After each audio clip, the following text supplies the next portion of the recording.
Hey, this is Studio at Home, and today, Live 1.f in Canon.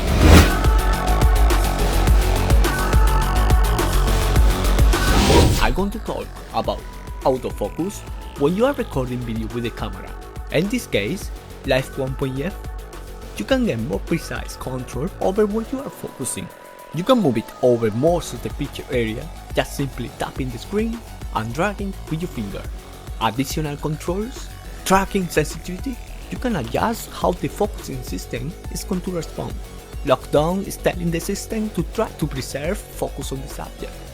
Responsive is telling the system if there are sudden change in what we are focusing on, try to refocus on this new subject as quickly as possible. Movie Servo AF Speed, you can adjust the speed of the focusing system. There's a scale with slow and fast, which the camera will respond depending on what you choose.